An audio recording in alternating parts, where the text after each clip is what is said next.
Hello, everyone. Welcome to today's Luohan Webinar. So it's Ruixue Jia from Luohan Academy. So today we are very happy to have Professor Ruixue Jia from UCSD to talk about talent allocation and firm creation in China. So Professor Jia is an associate professor of economics at the School of Global Policy and Strategy, UCSD. So her research interest lies in the intersection between economics, history, and politics. So one stream of her research focuses on the understanding of the elite formation and their influence. A second focus of her research is to study the process of economic development through the historical perspective. And more recently, she started following the ongoing digital transformation of the manufacturing sector in China and expanded her interest into labor and technological issues. So without further ado, Professor Jia, the floor is yours. Please go ahead. Yes, thanks a lot for this great opportunity. This is a paper I've been working for a while, and we really would like to gather your thoughts. And it will be a contest you are all very familiar with. So feel free to unmute yourself and ask questions. So just treat this as a typical economics seminar, and this is joint work with the Chongwen, Hongbin, and Xin from different places, because such as you will see, certainly teamwork. So the title is about talent and firm creation in China. Let me share with you our motivation. As you know, that there is a very influential theoretical literature on talent allocation economics, arguing that allocating talents to the entrepreneur sector vis-a-vis the rent-seeking sector is very important for sustaining economic development and growth. And this literature also, noted that despite this importance of a talent allocation, many talented individuals are not going to the entrepreneurial sector. They might be more attracted by the rent-seeking sector in certain societies. And this idea is well modeled by the Murphy's Life for Ruixue paper. And the key idea is talent can be general. So in the sense, many of us are economists, but we could become data scientists, or we could even become government workers. It's not necessary that very particular skills that make us become one occupation like economist. So given this, if talent can be general, then different sectors are competing for the same group of individuals. And under certain conditions, for instance, if the society has a lot of rent-seeking opportunity and there are, say, government officials who can take control of these rents, then maybe talented individuals also want to go to the government sector. So this idea has been there for 3 decades, right? And there has been widely cited. Yet, very few empirical studies have directly tested the insight from this literature. I think the empirical challenges are clear. The first is just measurement. Measuring talent and entrepreneurship are challenging. So first, what is talent? The second is, if we think about entrepreneurship, we often care a lot about the big firms, maybe that are more important for growth rather than self-employment. Then, this is also a small probability event. So it's not trivial to measure either element. Then there's typical identification challenge. If I tell you that people studied from Zhejiang University are more likely to become entrepreneurs. But it could be because their ability or talent, but it could also be because of their family background or their social network at Zhejiang University. So these are typical challenges. Sorry, Rachel. Yes. Can I ask a question to clarify?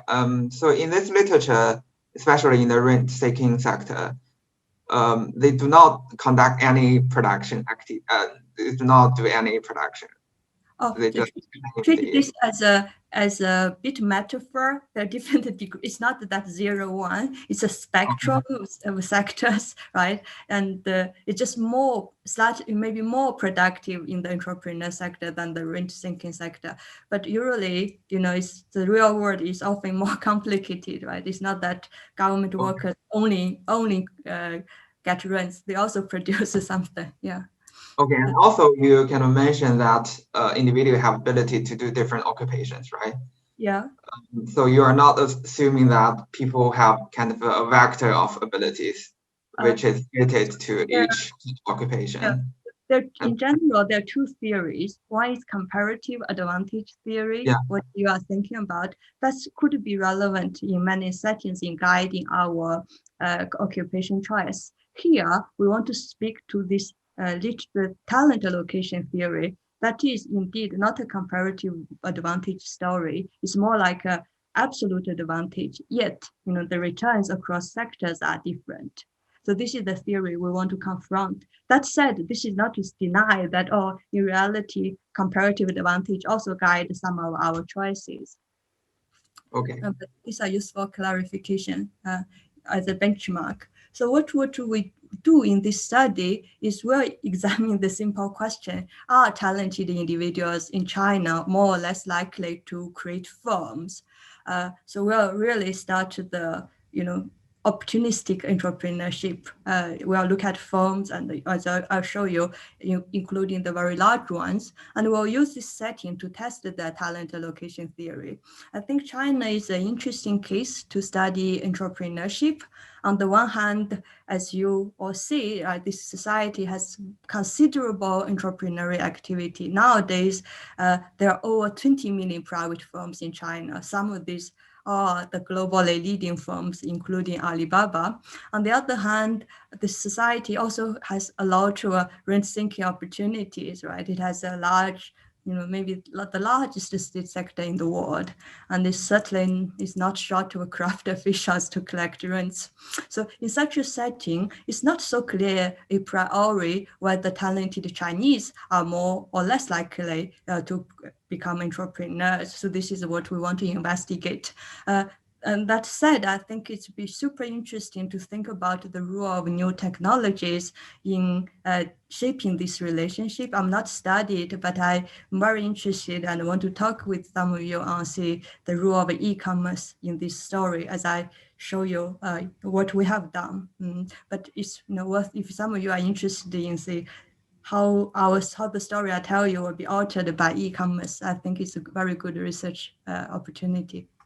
So this gives you an idea of the empirical setting. So what we'll do is we'll link two major administrative data sets.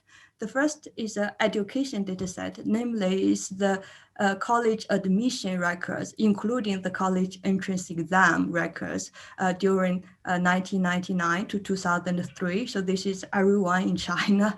So it's 5 cohorts. I took it in 2000, so I'm in the data set. These people are in their mid-30s, so it's a nice time to look at their career outcome. They're already mid-aged in some sense. We'll merge this data with the universe of the Chinese firms that ever registered in the authority. And we'll look at this by 2015. So once we merge the data, if the individual ever created a firm by 2015, we would be able to know. So this linked data has several strengths that allow us to address the challenges I mentioned before. The first is we have a pretty good understanding of firm characteristics. So we are not to only look at small firms. We can define entrepreneurships to do different degree to see how our result would look like. We also have some quite a few measures to think about firm success. So that allows us to talk about does our measure of talent, I'll tell you soon, does it reflect some entrepreneurial ability or not? The third advantage is we can separate individuals from colleges. So throughout this paper, I will emphasize the within college comparison. So we are looking at students all graduating from Zhejiang University. So their network, their college reputation are in principle the same, but people have different ability measure. And the weakness of this data is that we don't really know what people are doing if they didn't create a firm. So we don't have wage data, for instance. What we'll do is we'll complement our admin data with a large-scale survey done by one of my co-authors and his colleagues, where we have pretty good information on the first job outcomes that allows us to look at wages and non-wage benefits, as well as the distribution across sectors. And there, because it's a survey, we also have some information on personal traits, not some proxy for risk attitudes, for instance. It just become useful for us to tell apart different theories. So our talent measure, as you can imagine, would be the college entrance exam score. And for this audience, I don't need to emphasize its importance. I think it's arguably the most important human capital measure. It's widely perceived to be a score that determines a young person's life. And this is not unique to China. You can imagine, as long as your society uses a centralized exam to regulate college admission, the score become critical. And this, I imagine in South Korea, for instance, it could be also very, very important. Despite, this kind of score is used to regulate college admission, we know very little what it captures, right? Does it really capture any talent or any general talent? I show you the answer is yes. I show you how this is actually positively associated with both firm success and wage outcomes.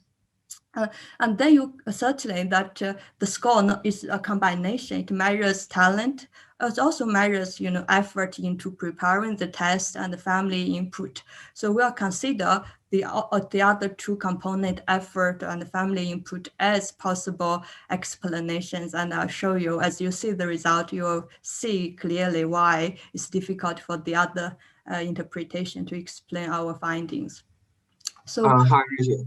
yes. One question related to the college entrance exam is that there's a lot of regional variation, let's say, because Yes. you cannot compare the score in Beijing with the score Yes. in. Yeah, we are not, when we're doing this, we always control for, so the question for some, I imagine all of you maybe know this very well, because the college admission, or including the college entrance exam, is admitted by province and track. So there are two tracks in high school, social science and natural science. So to use this score as a proxy for ability, we always isolate the province track and the year fixed effect, so that the idea is after normalizing this, then we are comparing the top 10 percentile students in Shandong versus top 10 percentile in Beijing. Yeah. So let me just give you an overview of the main result, and you can.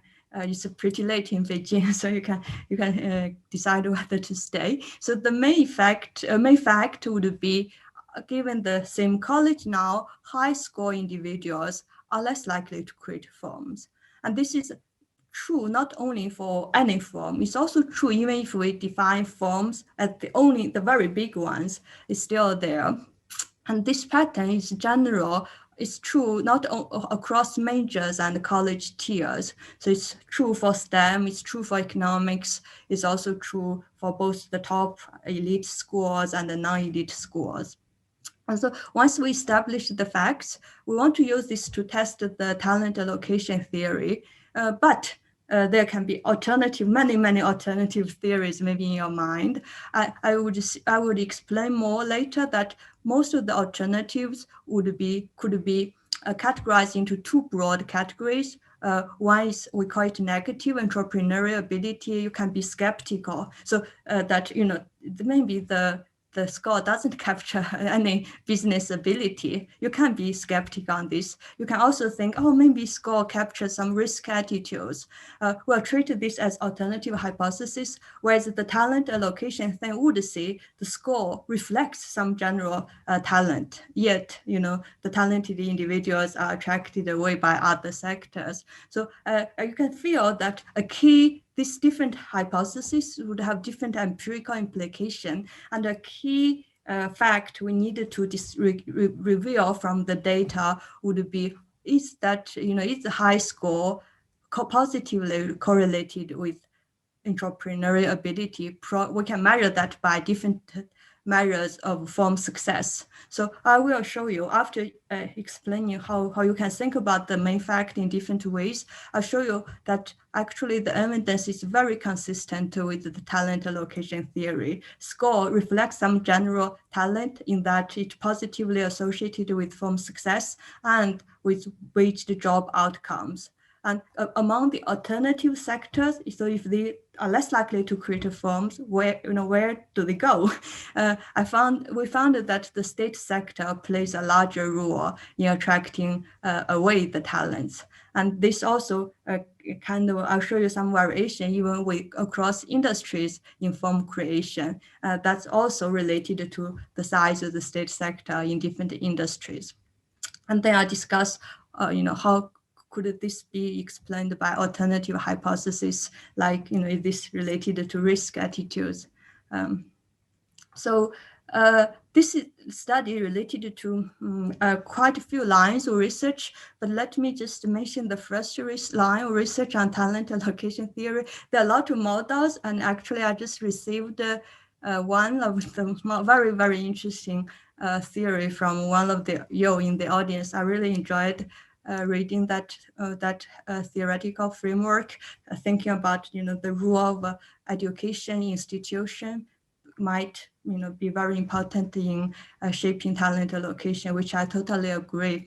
But it's just the empirical literature is pretty thin because of the challenges I mentioned. So there are two studies in the U.S. context. Both of them have opposite finding to ours. So one of them is done by Levy and Robinstein. So they find in the U.S. context, find the people who have this called AFQT, which means Armed Forces Qualification Test. Just think this as a test score. And they found that those people with higher test score are more likely to create incorporated business in the US. And Shu Pian, she looked at the MIT graduates and found that high GPA graduates are more likely to join science and engineering than finance. You can interpret finance as a bit more range thinking. So in both cases, there's no forces that deter talent to go to the entrepreneurial or more productive sector. Ours are opposite. I think this is exactly what the theory would suggest. It's not that every society would have the same pattern. And in the end, I'll discuss, what I think one message I want to emphasize is that the role of state seems to be very important in shaping this the talent allocation across societies. So let me tell you about the data. So I saw some questions in the chat. I couldn't directly respond, but we can come back to the chat after the presentation. So feel free to type your questions too. So it took my course quite a few years, I would say, to match the data. But I feel guilty to skip it. But for now, just assume that the data are matched, and we'll use 20% random sample of the linked data that covers 1.8 million individuals. And by 2015, these people have already created over 170,000 forms. So if you divide it by forms to individuals, that would be about 9 forms per 100 graduates. Usually, one individual only create 1 form, but some individuals create more than 1 form. So if you look at the individual level, that would be 7.2 of the graduates have already created a form. So think about your classmates, how many of them had registered a form. And these people aged around 33 by 2015. In the admin data, there's some self-reported college degree, and among those people, we find the average year of form creation, their age would be 34. So our sample is not too young, even though, of course, it would be better if we could follow them even longer. So now let me show you the main fact first. So there are 4 panels here. So the first panel A, it just is the so here you see the x-axis has positive and the negative. That's exactly what the earlier question about, because different province have different different track have different process. So we normalize the score by province and the track and the year. So the panel 8 has no college fixed effect. So these are poor everyone together. You can already see a negative correlation. And the panel B further control for college fixed effect. And the two axes are exactly the same. So you can already see the slope becomes steeper if we further isolate college effects. And the panel C and the D changed the definition of the outcome. So in panel B is any form. If you create any form, you will be called an entrepreneur. Whereas panel C, you look at the relatively large form, that with those forms with the registered capital of 2 million RMB. So these are already talk about the top 25% of the firms. And panel D, look at the even large firms. So you are counted as the entrepreneur only if you created a firm with the registered capital no less than 15 million RMB. So we are talking about the top 5% of the firm. So the main thing is to see, even if you can look at the very, very large firm, the relationship is there and it's almost linear. And so just to give you a kind of sense of the magnitude, I'll show you some regression result, and the regression is very straightforward. We look at form, what the individual I created any form, and the individual from province, year, track, and college. And the score is the exam score, and we always control for province, year, track fixed effect and the college fixed effect. So we know something about the personal background. We know their age, we know their gender, we know whether they have rural or urban hukou. And we don't know their family background. We don't know their parental income. So we use two proxy that are positively associated with their score. So like to proxy socioeconomic status, one is the high score quality, because in this context, high score are more decentralized, right? To attend elite high schools, usually the richer families could afford sending their kids to those high schools. And we also have the birth county log GDP per capita as a very crude measure of income. The key baseline result in this table, I will do it a little bit slowly. So the column 1, 2, 3 is just the any form as the outcome. As I said, the mean is 7.2 per 100 graduates. And the exam score, one standard deviation, decreases this by about 10% of the mean. And personal characteristics are matters, and they are expected, like male are more likely to create firms than female. Urban and those from better high schools and richer counties are more likely to create firms, right? This is, creating firms certainly need credit access, and this you can think the more advantaged the socioeconomic group typically have better access to credit and more likely to create firms. But interestingly, this is opposite sign to the exam score, even though richer kids also have generally better socioeconomic status is positively associated with the exam score within colleges. And column 4 to 6 changed the definition to the relatively, think this as middle-sized form. And interestingly, if you compare the coefficient and the mean, it's also about 10% of the mean. And column 7 to 9, look at the very large form.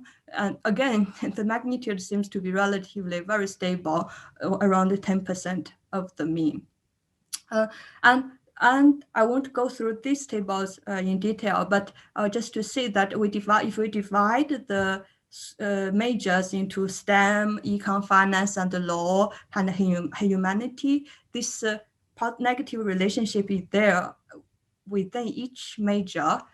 And just for your information, that it's true that people study economics, finance, and law on average create more firms. There's some selection by major, as you can imagine.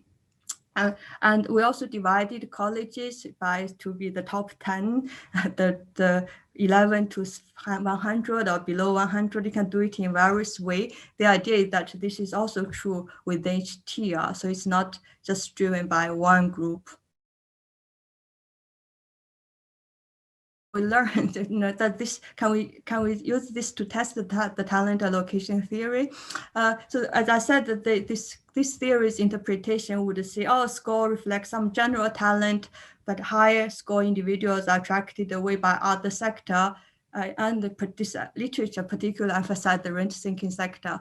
But however, there can be two broad alternatives. You can think of many, but they're all ultimately would be able to belong to one of the group. For instance, you can say, oh, high score individuals lack the skill of the so-called jacks or trades. Maybe they are too bookish. That's why they are not willing. They are less likely to create firms, right? Or you say, oh, they are high score individuals, but that's because their effort. If you really can isolate effort, maybe they are actually be revealed of lower entrepreneurial ability. We call this negative entrepreneurability hypothesis. And the third broad hypothesis would be some personal traits, right? A large behavior literature emphasize different person behavior traits like risk aversion, maybe overconfidence, maybe high score individuals possess certain traits that are unfavorable to start firms. So these different hypotheses, we are open, we can incorporate all of them in a simple framework. Our purpose is mainly to see, which is closer to the data. I won't present the model in detail, but the intuition is very simple. Okay, really sorry for the, I can continue. So the intuition is very simple. It's like, we can incorporate these different hypotheses, and our aim is to see, what the empirical implications we can bring to the data. And the key parameters is like, how this score reflected entrepreneurial ability. If you are very skeptical, you think high score have lower ability, then that would be negative, where the talent allocation theory would say it would be positive, and it will be in the end mapped to returns from becoming an entrepreneur, right? Also, would be mapped to firm success. So that's how we look at, how we model or just think about the different correlations. And as to this personal traits or behavior type story, we can have a very reduced form way. Let's say, you have some wages, but if you are very risk averse, then, the utility from giving the same wage would be relatively higher if you have the same, return income from starting a firm. And in the end, this hypothesis would be mapped to the sign of A and the B, and also the relationship between score and the personal traits, for instance. And this is what we want to ask for the data. And the key thing we really want to know is the sign of A. Is this really positive? As then it suggests some general talent. If it's both A and B are positive, of course there's some slope difference, right? To be able to explain the negative relationship, our data doesn't allow us to have some structural estimate of this slope difference. So I won't directly show you how each parameter would be, but in the end it will be consistent with the slope difference. Hi, Ruixue, can I ask you a question? Yes, please. This is a very nice paper. I think that maybe based on my own experience, I think the model, the framework probably ignores another element which is more related to culture. So I did my exam in Shandong province. I think John also did an exam in Shandong province, at least in my province. So this kind of firm creation is not a top priority. So normally my classmates in high school who did not go to college, those people, they did the firm creation. And so I think this maybe there's some culture element there. So kind of how your basically your preference, which is the higher, give you higher utilities, not only about the money. It may be something kind of respect or some other kind of element. So I don't know how you can incorporate that. Maybe you can look at the different provinces to examine this hypothesis. Yeah, first I also took it in Shandong province, so but Yeah. what I want to say that you can broadly think this as delta, right? You can also assume that high school students have different types of preferences or due to culture. That's okay. But what we ultimately want to answer would be, even if we are all from Shandong and we didn't choose entrepreneurship for various reasons, but if high school students become entrepreneur, would they be more successful or not? That is what I want to show you, right? You can, and that's what the key thing we want to understand from the data. As to I think to me it's more like a categorical thinking. It's like once you enter the college, it's more like from creation is out of your consideration. So I mean I don't know how to translate it into English. Maybe in Chinese it's like 逼上梁山. So if you cannot go to college, you have to do this kind of from creation issues in order to look at a different path, basically different track. But what you said is, it's like you are focused on, you trying to assume that all the, if you only look at the small firms, maybe it's by necessity. But here, the main message is to say, it's not only the very small, only necessity. Even if we can look at the firms that are very, very large, still they are less likely to create. But more importantly, what I want to show you is that high score individuals. So that's the second part I really want to convey to you soon, is that we'll look at firm success, and I'll show you that high score individuals actually their firms are much more successful. So if you can think about it, if you can think I'm happy to discuss this more soon. But what you said in the model is kind of very simple. You can assume that it could be, you have to assume that not only Shandong people have some preferences. You have to assume higher score individuals in Shandong are particularly less like avoid some thing because of the culture, which I think is kind of a bit strong information. That said, culture, etc., could explain some regional variation. I'm totally fine with that. And just to use this opportunity to clarify our key question, we really want to know the relationship between, the score and entrepreneurial ability. Are these, even though they avoid entrepreneurship, but are they of higher entrepreneurability?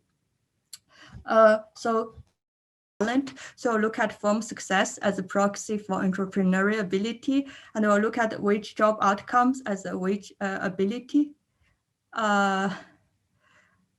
And also feel free to let me know if you can't hear me clearly because of this technology upgrading, ironically. But anyway, so this then we want to look at, does talent get lured away by which sectors? Is that related to the rent-seeking sector? And I'll show you some evidence that the both private sector and the state sector are important alternative, but they are more likely to be attracted away by the state sector. Also, I'll show you how this look like by industry. Is there interesting variation across IT versus real estate, for instance? I show you yes, and it's also related to the size of the state sector. And then I'll show you some evidence on the behavior traits on the limited data we have. So now we needed to see the relationship between the firm and the score and the firm success. We use 5 proxy of success measure the registered capital size.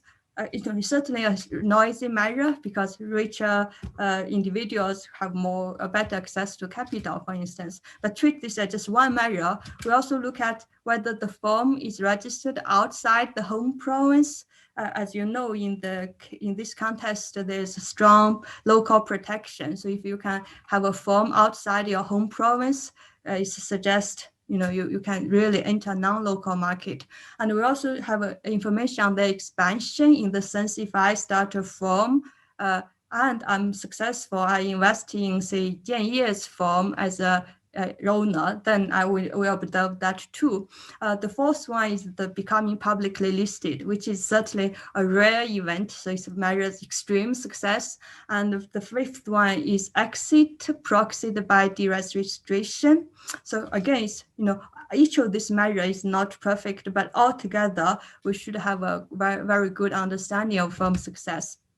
There is an important kind of identification challenge, right? Because in the simple framework I tell you, I haven't shown you them in detail, but it's we compare the expected return from becoming an entrepreneur and return from becoming a worker, and we assume, oh, there's some ID shock, and that drives the probability of creating a firm. But in reality, I suppose I'm a high score individual. I could have good outside option, yet I create a firm. Maybe that's because there's some individual level business shock we researchers couldn't observe. So if we find that high score individuals' firms are more successful, maybe it's this kind of unobserved shocks rather than their own ability. So we needed to address this concern. What we'll do is I'll show you how the results look like based on existing firms. We only know firm success if the firm exists, but there's this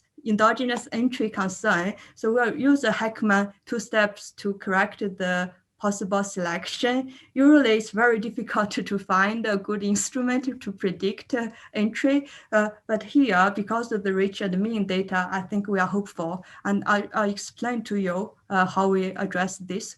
But before that, I just show you the raw correlation of different measures. This is still within colleges. I look at exam score correlated with registered capital size, expansion, becoming public listed.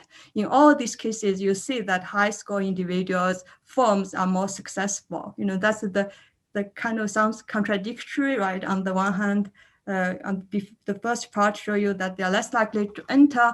The second part shows that actually, if they enter, their firms are more successful. And we also address the possible selection into entry by a Heckman 2-step correction. And the instrument here is to look at within college cohort composition. So what the intuition is this, they certainly, we want to use some peer exposure to predict entry, but we don't want to look at college peers because there could be college sorting.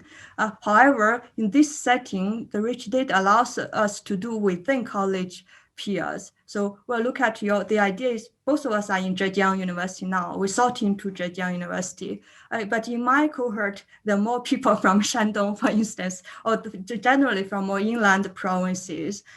Then, my peer exposure would be less than another a cohort later, whose most of their peers come from Zhejiang, for instance. And in reality, indeed, the very big difference across provinces is the inland versus coastal differences. And we calculated their provincial entrepreneur propensity use historical data, meaning that we only look at firms created before 1999.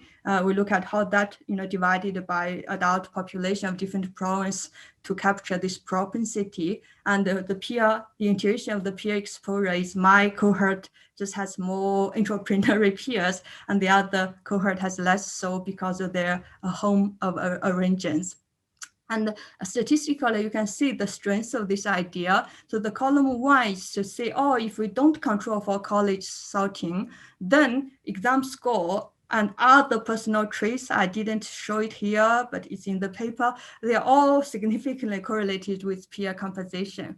However, once I control for college sorting, the relationship between peer composition and your personal traits, including exam score, is very, very weak. But peer exposure still is a strong predictor of your own entry decision. And once we correct the potential selection, we find that the estimate are slightly smaller. If you see the panel A and the panel B, panel A are a little bit smaller than the estimate directly based on existing firms. We interpret this as, the entry bias, if it exists, is not very quantitatively large. So they're actually very, very similar.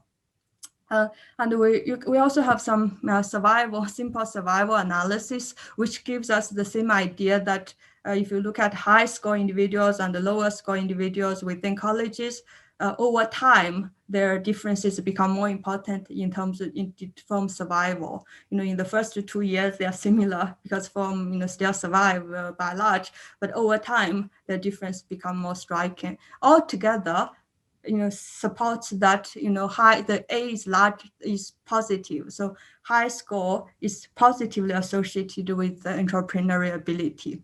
So how about other sectors? How about wage ability? We only have survey data, so it's much smaller sample, and we'll still use this exact very demanding specification within college with control for province year track fixed effect.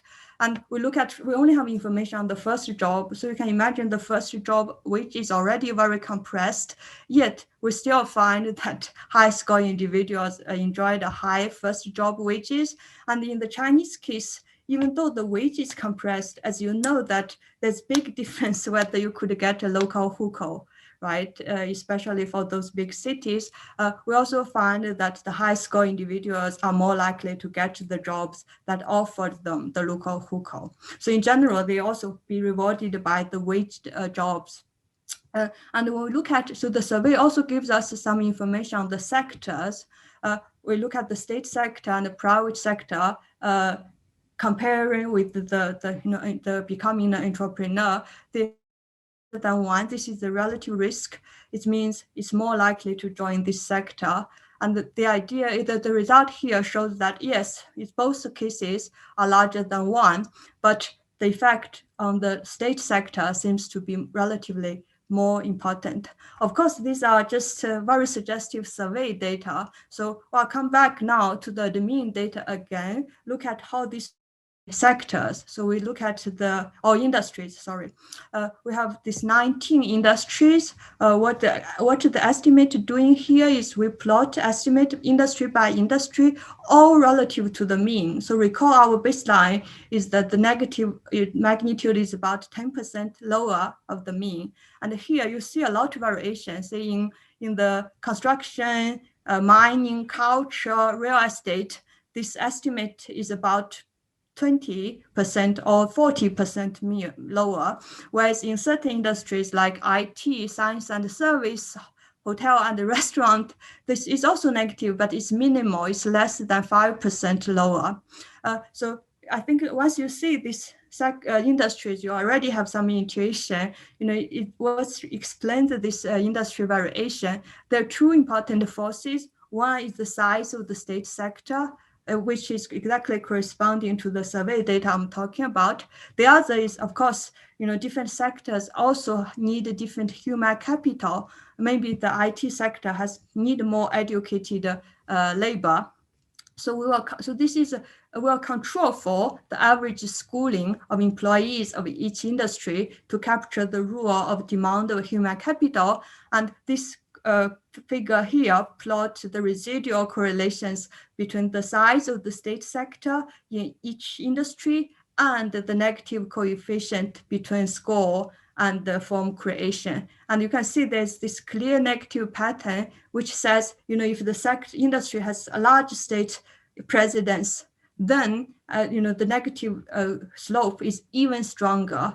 So you can see this from the, construction or resident service, culture, compared with the other sector like restaurant and retail, where the state is less there, and the slope of score versus the form creation is also less negative there.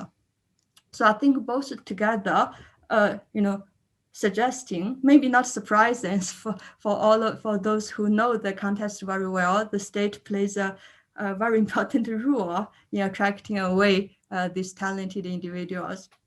And so how about the other hypothesis? So first, even though we think this negative entrepreneurial ability is an interesting hypothesis, we didn't find any evidence. If anything, we find that high score individuals of firms are more successful. So even if in Chinese context, there's there are always various perceptions, right? Some people also say this is a Gauss-Fendiner system. We didn't find, which means high score, lower ability. We didn't find any evidence for such a conjecture. And then how about other personal traits? Maybe you can assume high score individuals are more risk averse, they are less social, etc. First, I want to mention that it's difficult for this hypothesis to explain the industry variation, right? Unless you make some very strong set. I think we are curious, I find it useful to know how score correlated with other personal traits. So what we do is in the survey data, we did ask quite a few set of personal traits. So we divided into 4 groups: academic performance, political participation, social activity participation, and risk attitudes. So what we find is that high score individuals have higher GPA and more likely to get academic awards, which is not surprising, should be the case. They're also more likely to become Communist Party member. I think that's also consistent with the state sector finding, right? This is the entry, facilitate the entry to the state sector.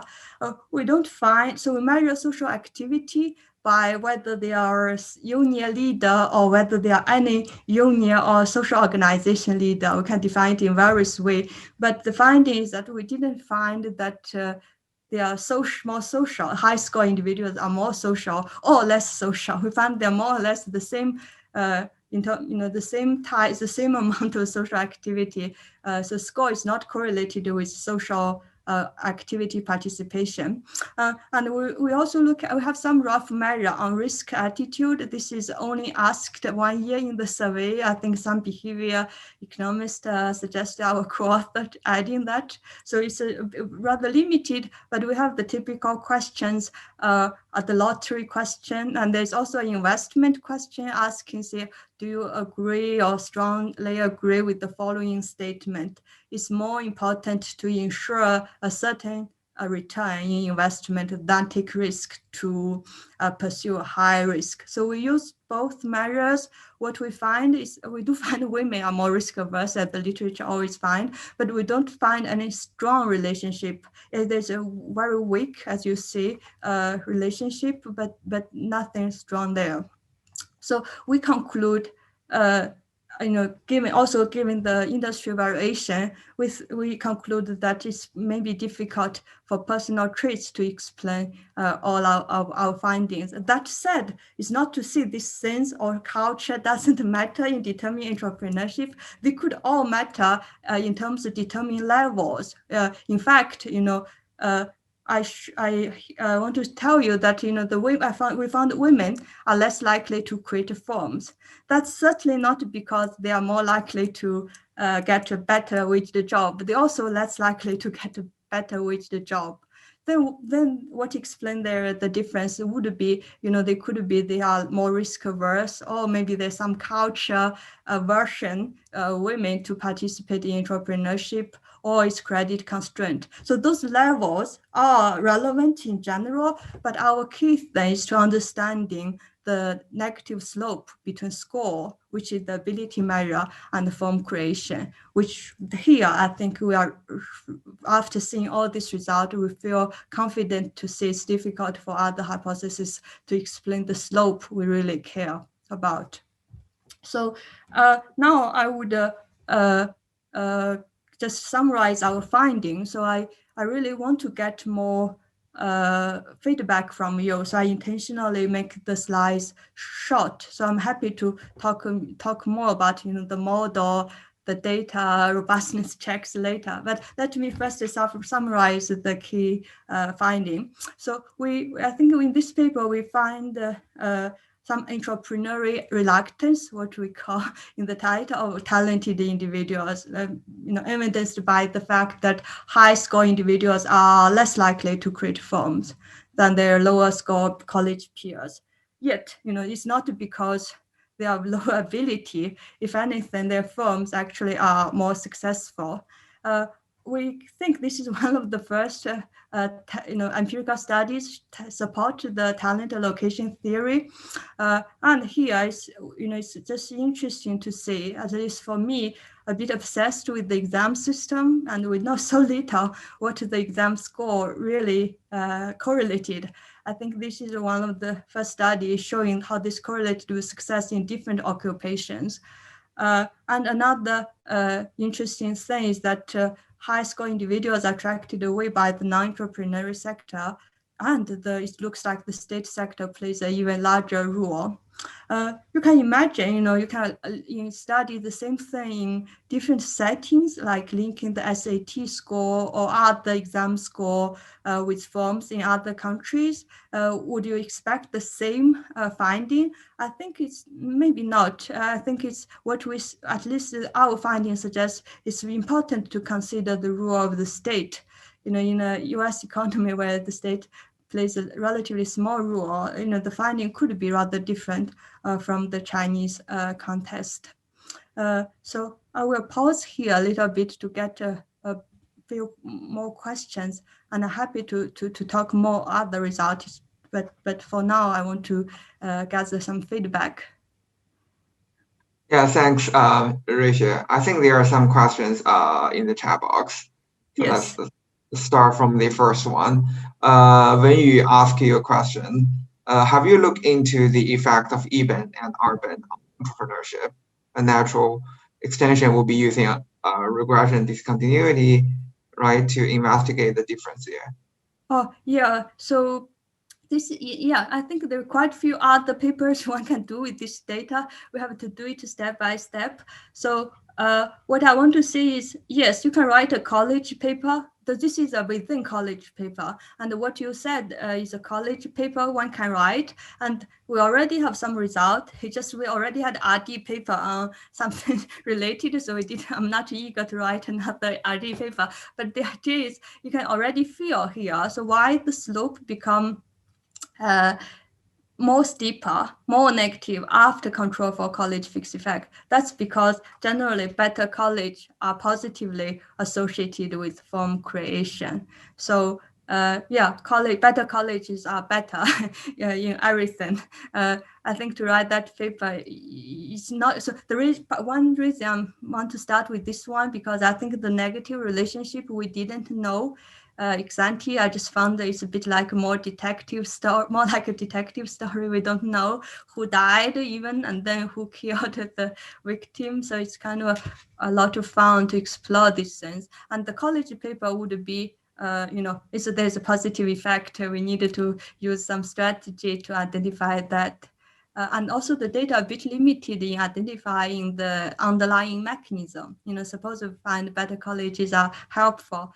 We don't know, if this is because of reputation or network or something. So that's one thing we have been thinking, if we write such a paper, what a conceptual contribution can add beyond the identification. Yeah. Okay, I think Wanfeng just raised her hand. Wanfeng, do you have a question? Yes. Hi, Ruixue. Hi. Can you hear me? Yes, very nice hearing you. Yeah, nice to see you again. So I have several questions here. So the first question is, I think starting up a business is a very risky choice. For those talents, it may be an optimal choice for them to work in a company instead of starting up a business, because their opportunity cost is very high. And the second alternative is that individuals who have an idea to start a business in their early years, for example, those are that their fathers are entrepreneurs already, they may have very low incentive to study hard to go to good colleges. So it may cause the regression results there. And another question is, in different periods, the best outside option for for students in the college is different. Like a bit, for example, maybe before 2000, it's better for individuals to go to state sector, but after 2010, it's better to go to like internet companies, tech companies. So have you checked the difference of the students' choice? And okay, that's maybe my question. These are all very good questions. So let me start with the backward my backward induction. The first is the peer cohort difference. I think it would be very, very interesting. It's for it's very our cohort is very similar. So they are they are like me in their mid ages. That's why maybe at that time, this is a very, very true. And what you conjectured now, maybe if you look at it now, whether there's a difference, I'm very curious to know whether this is the case. It's not too clear because on the other hand, we all know that the civil service exam participation becoming in higher and higher demand over the years. So I'm being very, very curious to know. But the data doesn't speak to that. This is a very relatively similar cohort. They are all like my age. That said, I also think I also think Taobao is an excellent kind of venue to study similar question. If some of you have data on who are starting business on the e-platform, I think that could be also very, very interesting. I'm curious to know. I would love to talk with some of you. And the second question is about the second generation of, I think it's a general thing that, there are two things. One is that you can assume one is related to effort. You could say, some people just don't put effort there. And that I already said that is difficult to explain the finding. But second is, how are these firms are family firms? So in the data, we don't really know. There's no label called these family firms or not, but we can infer a little bit. So first, very few of the firms, I think less than 1% are established before they took the exam. So that, if they are already the firm or already there could be family firms, but it's very, very small. I think it's I forgot the exact, but it's less than 1%. And also we know the owner's age. So we have some rough measure to say, if the age difference among the shareholders are less than 20. So the idea is, if my father has a firm shared with me, then our age difference should be over 20. So we could exclude those two together with the only look at firms established after they participate in the exam, and only look at the firms with shareholders whose age difference below 20. And still, this is the result. So you see the mean is become smaller than 7.2, but if you look at the coefficient and the mean is still exactly 10%. So it seems to be not driven by this small group. If our definition of family firm is already very broad, but that said, I think study family firm is also very interesting, just so we don't know in our data. And the first question is like, yes, of course, starting firms is risky. And there are also two layers of the question. First is more like, that's what data as is it's a black box, but it's a powerful way to think about these alternatives. So yes, you can assume the main thing is whether high score individuals are more risk averse, where we don't find strong evidence. Also, the second, this is not to say that at individual level, people make stupid choices. The choices are optimal at individual level. The thing is more like at social level, even though this is not a structural model to estimate, marginal productivity, but the idea is, there could be some misallocation at the social level if we assume that the return of working to create a big firm is larger than working in the state. right? If at individual, it's perfectly optimal. It's more like at the society level, would we want to encourage more people to move away from the state sector to the entrepreneurial sector? Yes. Yeah. I'm a little bit confused. If it is the optimal option for the individuals, then what is the implication of the results in this The paper? implications at the society level, the talent allocation story, see, everyone is making their own optimal choice, but at the society level, it could be better. As at least here, we could say, because we know high scores individuals firms are more successful. At least we could say, if they, instead of going to the state sector, if they had decided to create firms, their firms would be larger and the Chinese firm would be larger. Okay, thank you. Hi, Ruixue. Hi. So I think this is really cool, and this is something called entrepreneur spirit, which is which is different from having talent. I think that's the point. But there are a couple of things and obviously there are many angles to interpret this. So from a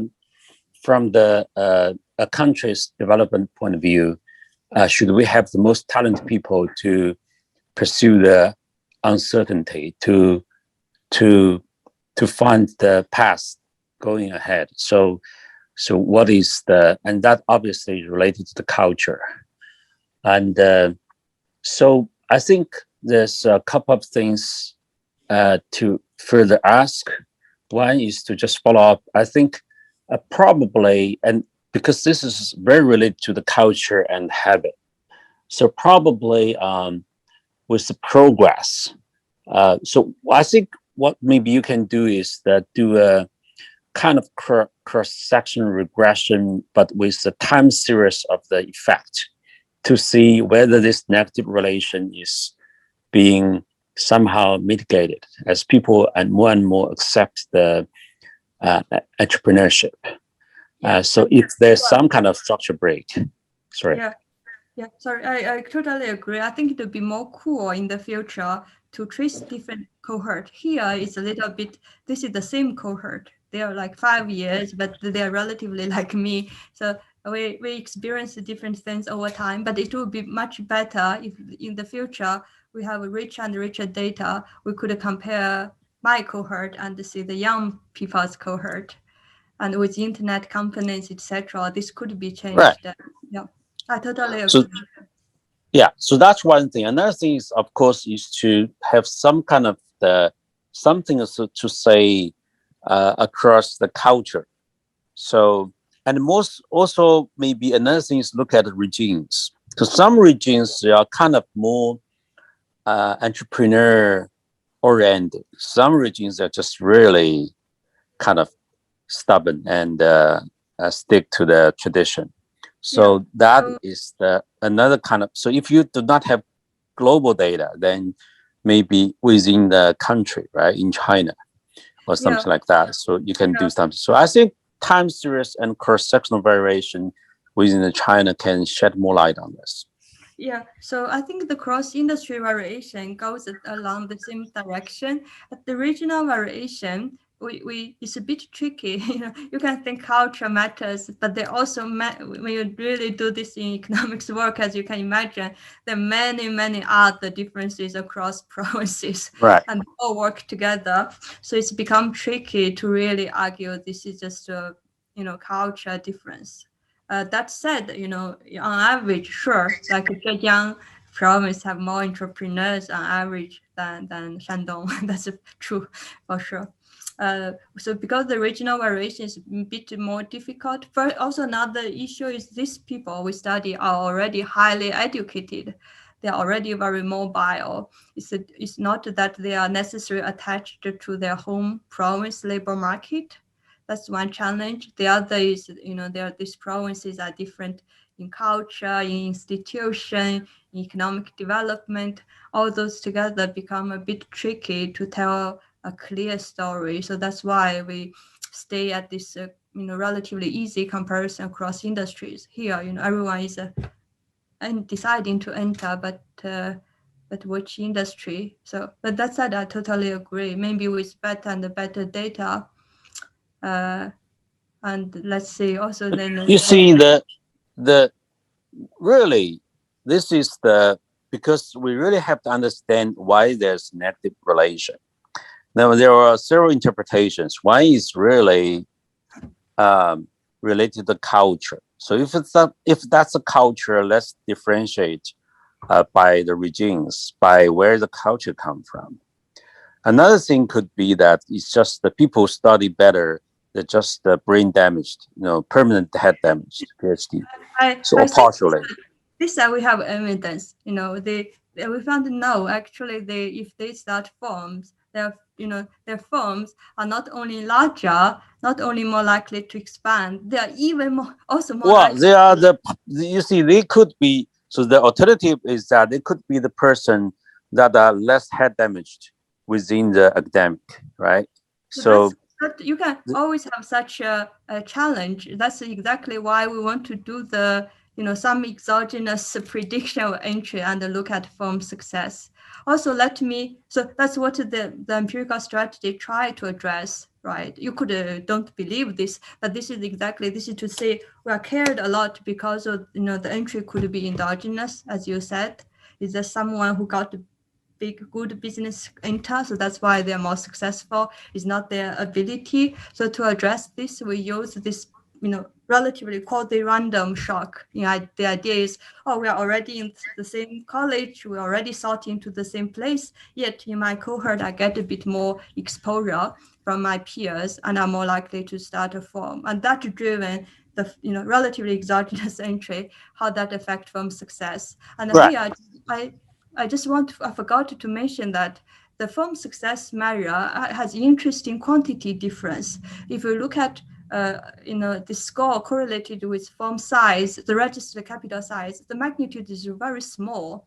And if you look at whether they can start a firm outside their home province, that about, say, 9% of the mean. If you look at whether they expand, that about 11% of mean. If you look at whether they become publicly listed, that about 19% of the mean. So I think it's interesting that when we look at more and more important success measure, actually personal ability become more important, which I found is kind of interesting, at least suggesting that, it's not that these are damaged, these are high negative ability story.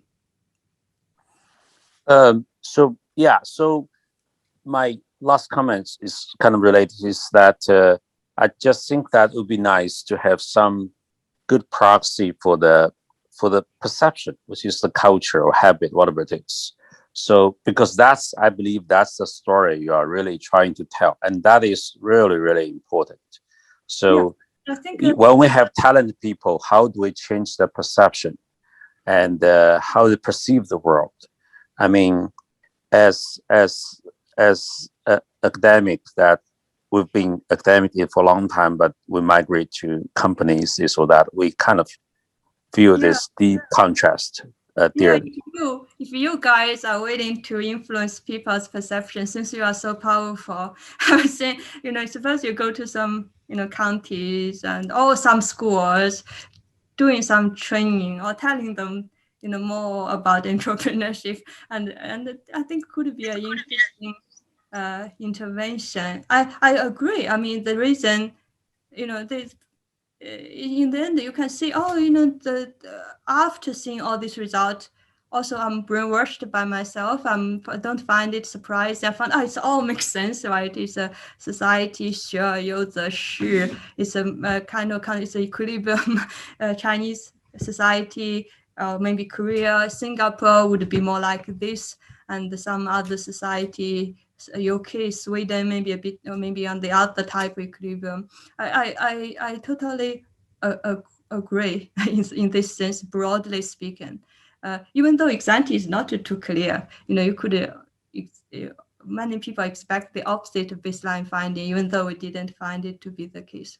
And that said, I'm very interested in your company, honestly.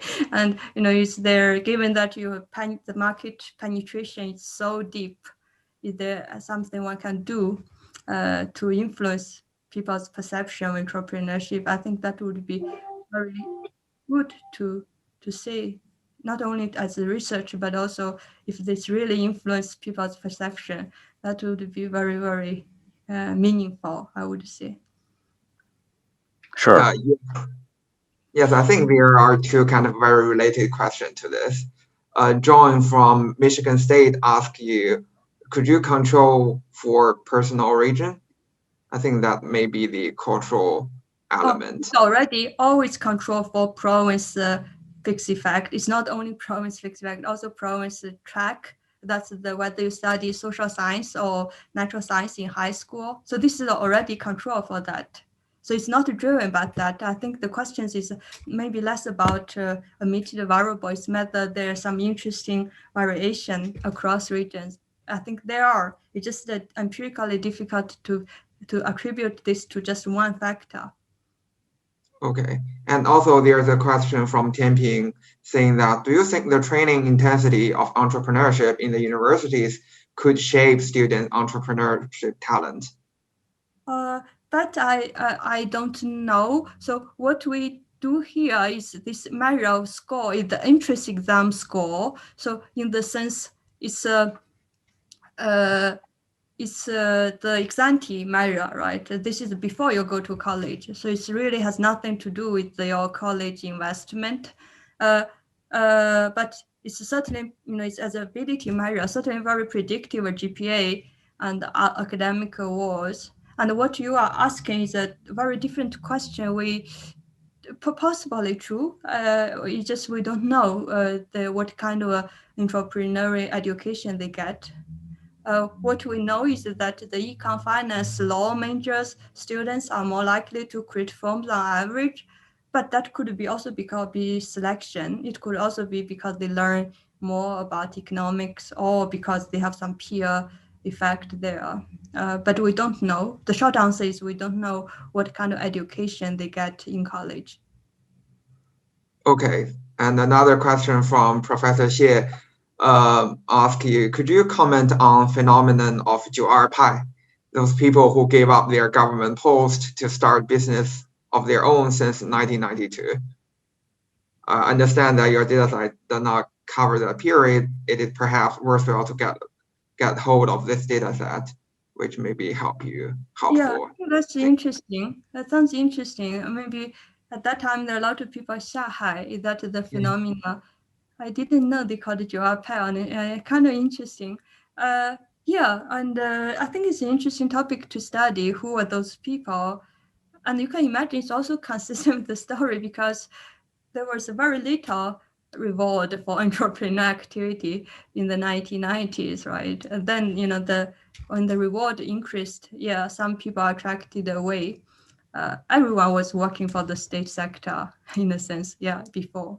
I think it will be very, very interesting topic to study if one can get data and the measurement of these individuals. Yeah, let me just add one more sentence to that, because I think this actually may reflect the difference between the US and the results from the US and from China, in the sense that maybe, the political atmosphere and, whether reform is highly prized during certain period than other periods, okay? Because we know 1992 is when Deng Xiaoping did this southern journey, Nanjun.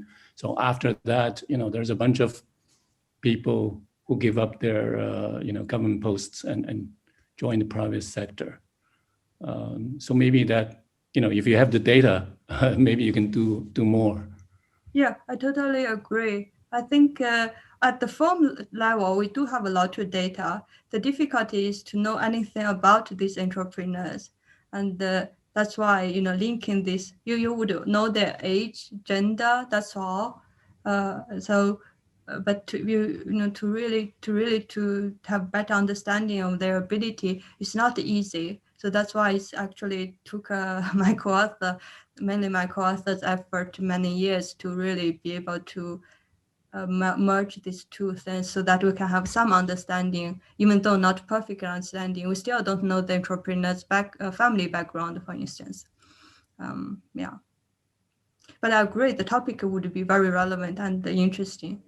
And I also agree with the conjecture. Yeah. And John, I think you raise your hand, right? Yes, good question. So related to the gender, if you interact the gender with the exam score, what would you think going to happen? We had those results before. So the slope steeper. You're even more negative for male, for urban, and for those from better high schools. So that could be also kind of partly because maybe those people are rewarded more in the waged sector. We didn't emphasize too much in this version, but yeah, it's there. It's in the data. It's more for May, for your question. For May, for instance, more negative for May, for instance. Okay. That's you. So another question is did you explore maybe the timing of the firm formation? How long it takes? Somebody maybe start the firm right after graduation versus you take a few years. Yeah, that's a good question. So it's true. Very few people, not many people, directly start their firm immediately after graduation. On average, the median number is 6 years after graduation. They start a firm. So this is the established year information we have. And it's also true. It's a bit tricky to use this information like the firm success thing is that you only observe this if they start a firm, right? If they don't start a firm, then no one has this information. But if we, regardless of the indigeneity, you would find high score individuals start their firm slightly slowly. I think this is a one limitation of this data is we don't know their job history. But I think the very kind of a likely story would be, the high score individuals were attracted more by the state sector. Once there, they're more likely to stay. Whereas if you enter in a private sector, later you may switch to start a firm. I think that could be very interesting. It's just the data so far doesn't allow us to document this process. Yeah. Maybe that's helped explain why, their firms going to be more successful because they prepared more, have more other type of capital to go in the firm. But a very interesting paper. Thank you. Yeah. Think about that interpretation. What we haven't added in the paper is we could, look at this year by year, we can say, immediately after college, how forms behave, etc. I think the pattern look generally kind of robust. But that said, it would be more fun if we could really know the whole process. We don't have job history data from this admin information. Yeah.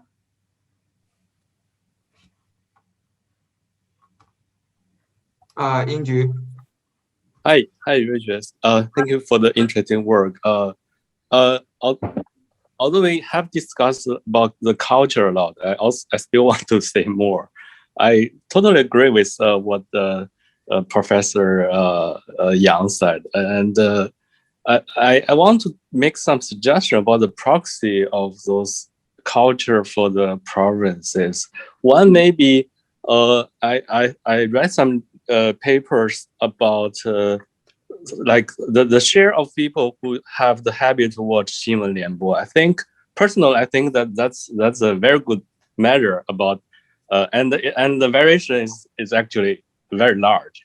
And also there are some political oriented measure, like how the market oriented or how liberal this province in general, like some used by Yi Qingxu in his some works. I think maybe it's worth to try some of these measures. I don't know whether you have done this. Yeah. Yeah, I have strong feeling that just one more sentence, like, because I came from Henan, and I did my undergrad in Zhejiang, actually in just after the period you study, and I feel this culture conflict a lot, and I think my classmates in undergrad, although they are high score, but I feel very strong entrepreneurship. They did a lot of something like e-commerce. Even at that time, Taobao is still on the very, very beginning. Yeah. Yeah. So there are two things. One is yeah, the main challenge is not lack of measure, is the existence of many measures across province. Yeah. It's become, as a research paper, it's become tricky to tell readers which one is the driver. So also, as I told you, that it's become difficult to because you, like in your case, we can try all different ways, but it's become tricky. Which kind of regional traits should we attribute to you, Zhejiang? Maybe we could try Zhejiang, Henan. It's just more tricky than it's just, yes. Especially there's regional variation, but the regional variation we look at that by province. It's not that too large compared with the industry variation. So this general, the negative thing is generally true across China, I would say.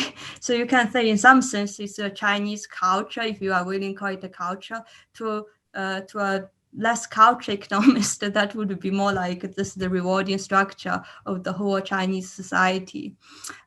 So that said, more related to your personal experience, this is another topic. We have some result. We have all the result now, but we are deciding whether to write it. It's more about peer exposure effect, and there's some heterogeneity. You can see, the same peer exposure of using your example. You are from, say, an inland province, and yet your classmate from Zhejiang, and then they are experiencing the same type of entrepreneurial exposure of Zhejiang.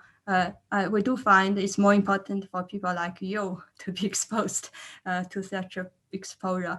That said, yeah, maybe I'll tell you more next time about that study. It's become a bit tricky to incorporate everything together, to have a simple framework. For instance, the gender thing you asked you before is because we don't feel a bit unsure where to add it into this framework. There's so many things. So that's why we are, But yeah, anyway, but thanks for sharing the example. Good to know. Thank you. Hi, Ruixue. This is Xuanfang. It's great to talk to you again. And I think it's really awesome research. And actually, you're studying on the topic everyone has some personal experience to relate to, just as Inji had done. But I have some feeling that you, based on this kind of research, you can really do something much bigger. You see, the market environment has been changing in China. I know that you have been studying a particular cohort, but I'm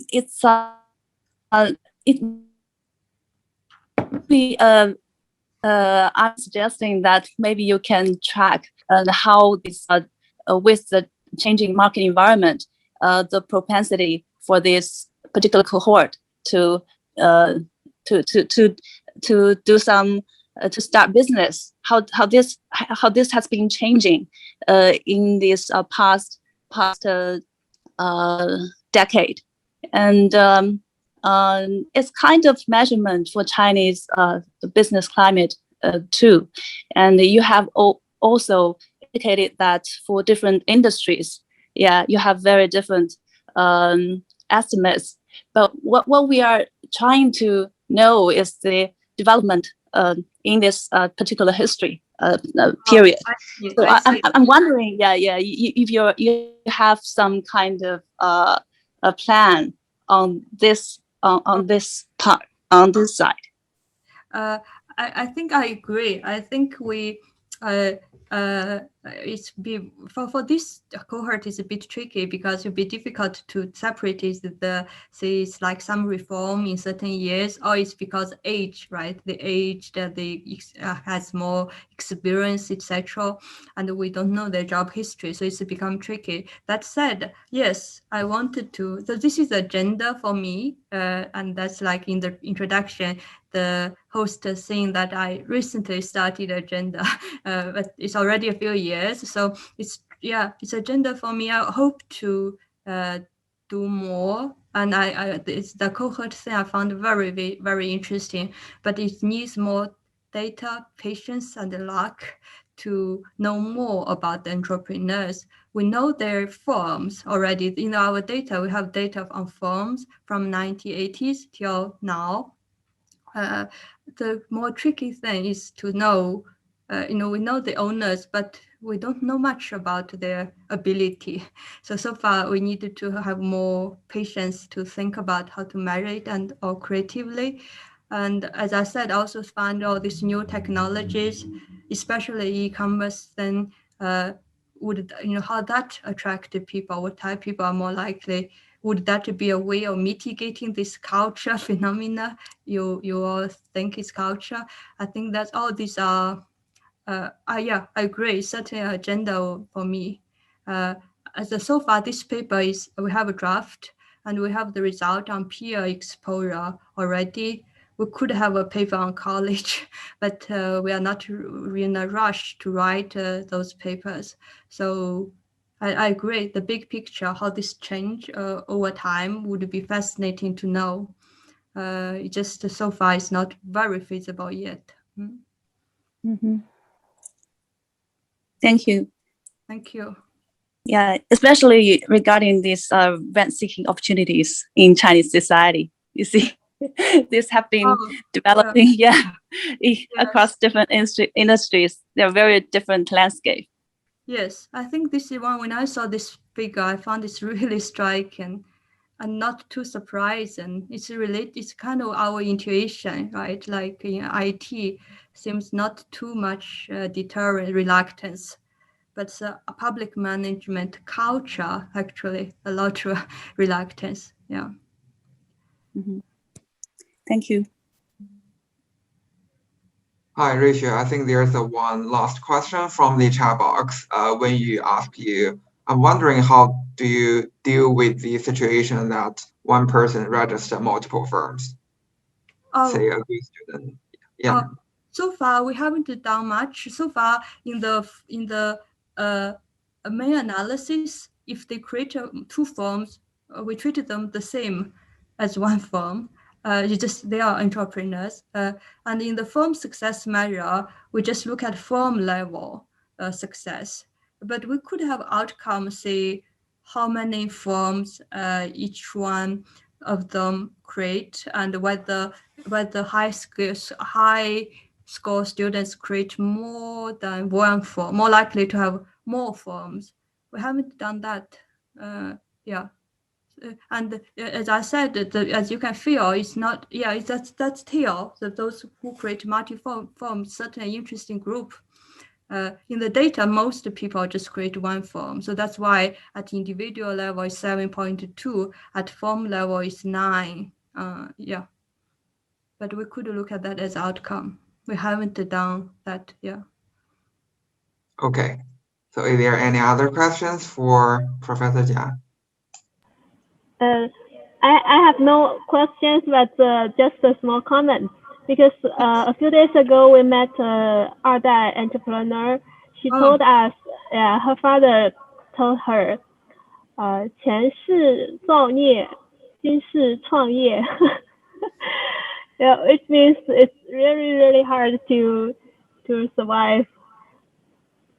Yeah. But she still become an entrepreneur, right? If that's really rational, she wouldn't do that. Anyway, I think yes, it's a risky occupation for sure, but also the returns are also very, very high. And I think also at the society level, the feeling is that Yeah, I think it's just too many people. It's maybe a bit too conservative in the Chinese setting about the this perception. If it's perception, I think it will be a great opportunity to think whether we can change the perception. Yeah. Yeah. So just curious, how large is the proportion of individuals who have the experience to start up a business? The mean is 7.2, which means every 100 graduates, 7.2 of them have ever created at least one firm by 2015. I see. Every 100 graduates. So Okay. you can think about your classmates. Yeah. Yeah, it's pretty high. Yeah, actually, it's a society with a lot of entrepreneurship. When I look at the number, it's pretty high. Of course, most of these are small firms. When we look at the very large one, like the 2 million, the middle-sized one is become 1.7 per 100. If we look at the really, really large one, it's like 0.4 per 100. Mm-hmm. Okay, thank you. Thank you. Also, just for your information, gender is also fascinating. That for women, the number is 3. For men, it's 8. So that's together gets 7. Yeah. Any more questions? Okay. Thanks a lot for the opportunity. I enjoyed the discussion. Yeah. Yeah, I guess we have to conclude here. Thanks, Ruixue. It's a very interesting paper. I think we learned a lot. Thank you. Hope to see you soon. Yeah, also I would love to be in touch. And good night, guys. Thanks a lot for your time. I really appreciate it. Bye. Okay, bye. Bye-bye. Bye. Bye. Okay.